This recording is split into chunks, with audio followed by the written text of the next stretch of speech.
कराची गुलिस्तान जौहर में CTD एहलकारों की कार्रवाई। मुल्जिमान से फायरिंग का तबादला। टारगेट किलर नोमान उर्फ नोमी मारा गया। हलाक मुल्जिम ASI की टारगेट किलिंग समेत 11 अफराद के कत्ल और 200 से जायद लूट मार की वारदातों में मुलव्वस था। गाड़ी के काले शीशे, फैंसी नंबर प्लेट, ऊपर से बदमाशी। कराची फेडरल बी एरिया में अमीरजादों की ट्रैफिक पुलिस एहलकार से बदतमीजी। रोकने पर आपे से बाहर। वीडियो बनाने वाले एहलकार का मोबाइल भी छीन लिया। एहलकार ने मदद के लिए पुलिस को बुलाया मगर SHO की मदाखलत पर नौजवान को बाइज्जत छोड़ दिया गया। वाक़े की फुटेज सोशल मीडिया पर वायरल।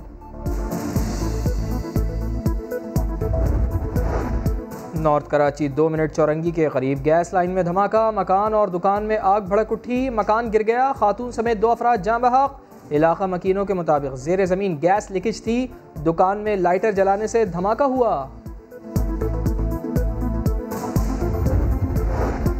मोटरवे ज्यादती केस का सफाक मुल्जिम आबिद वारदात के 17 रोज बाद भी आजाद। पुलिस मुल्जिम तक पहुंचने में नाकाम। शनाख्ती कार्ड ब्लॉक, नाम ब्लैक लिस्ट में शामिल। कई जगह छापे मगर कुछ हासिल ना हुआ। पुलिस के मुल्जिम को जल्द पकड़ने के दावे हवा हो गए। लाहौर पुलिस जराइम पेशा अफराद को लगाम देने में नाकाम। डाकुओं ने इस्लामपुरा में दिन दिहाड़े खातून के कानों से बालियां नोच लीं। खातून ने बचने के लिए घर में पनाह ली मगर डाकू वहां भी घुस गया। दूसरा डाकू बाहर पहरा देता रहा। CCTV फुटेज मंजर आम पर आ गई मगर पुलिस ने अब तक मुकदमा ही दर्ज न किया। गढ़ में नौजवानों की शादी में हवाई फायरिंग। पुलिस ने 3 रोज बाद फायरिंग करने वाले तीनों मुल्जिमान को गिरफ्तार कर लिया। असलहा बरामद, मुकदमा दर्ज। कहते हैं कि सिंध धरती हमारी माँ है और इसकी तकसीम नहीं होने देंगे। लाशें गिर जाएंगी कश्मीर तक। हम कहते हैं गिराओ, जितनी लाशें गिरानी है सूबा लेकर रहेंगे। जिस तरह गांधी और नेहरू के हलक से पाकिस्तान को निकाला था, इस तरह सूबा भी लेकर दिखाएंगे। MQM पाकिस्तान की करीमाबाद से मज़ार क़ाइद तक रैली। नुमाइश पर रहनुमाओं का खिताब। MQM रहनुमा आमिर खान का बड़ा बयान। कहा जो कहते हैं सिंध की तकसीम नहीं होगी वो सुन लें, चाहे लाशें गिर जाएं सूबा बनाकर रहेंगे।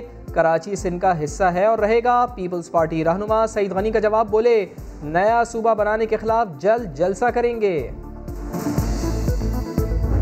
न इस सिलसिले में कोई साबित कर सकता है कि मैं जनरल बाजवा साहब की खिदमत में हाजिर हुआ हूँ। आज मैं इल्ज़ाम लगा रहा हूँ कि मौलाना फजलुर रहमान भी 1-to-1 chief of army staff Qamar Javed Bajwa से मुलाकात कर चुके हैं। अगर वो गलत समझे किसी चैनल पे आ जाएं, मैं वहाँ जाने के लिए और ये बताने के लिए तैयार हूँ।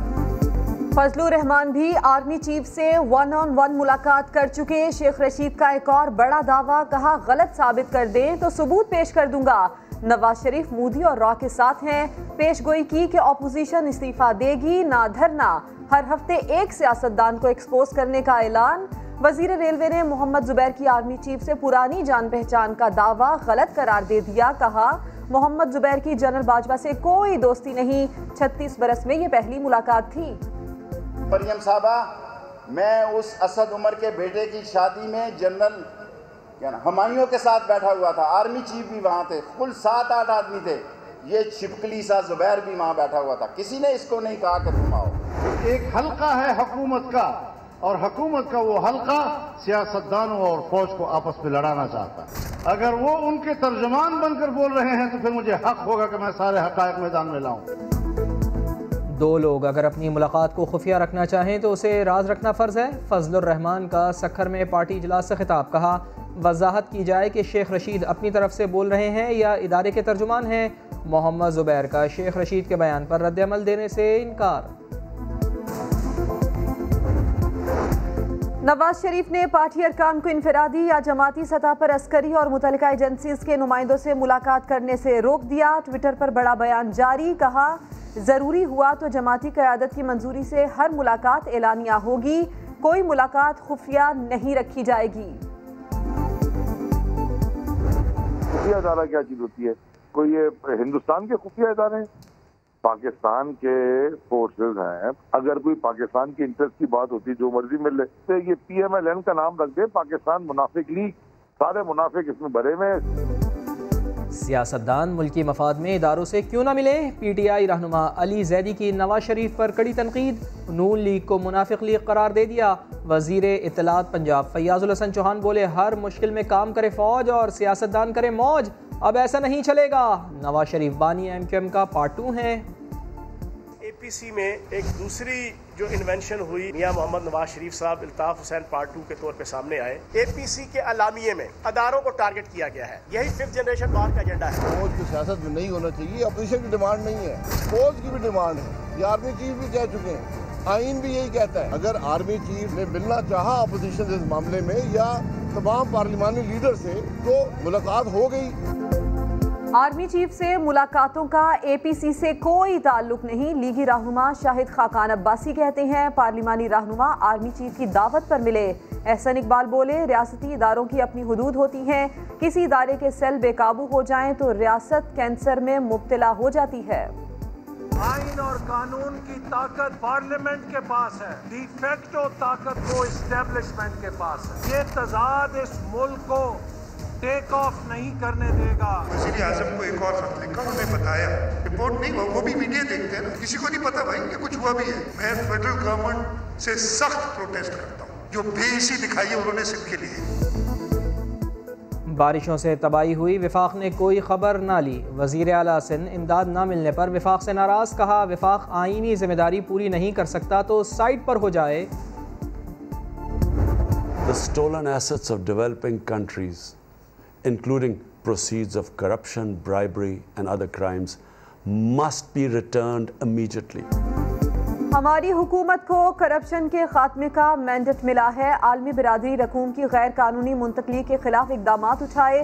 तरक्की पजीर ममालिक से लूटा गया पैसा वापस किया जाए। वजीर आज़म इमरान खान का जनरल असम्बली इजलास के पैनल से खिताब, कहा दुनिया को गरीब ममालिक से नाइंसाफियाँ बंद करना होंगी। नेपरा ने बिजली की कीमत में ₹1.62 फी यूनिट इजाफा कर दिया। सार्फिन पर 162 अरब रुपए का इजाफी बोझ पड़ेगा। कीमतों में इजाफे का इतलाक के इलेक्ट्रिक के सार्फिन पर नहीं होगा। भारत किस तरह अमन को रौंद रहा है, पाकिस्तान ने दुनिया को दिखा दिया। मुख्तलिफ ममालिक के सफ़ीरों, बैन अल-अक़वामी इदारों और गैर मुल्की मीडिया नुमाइंदगान का LOC के जोरा सेक्टर का दौरा। भारतीय जारहियत से होने वाले नुकसानात देखे। DG ISPR ने ब्रीफिंग भी दी।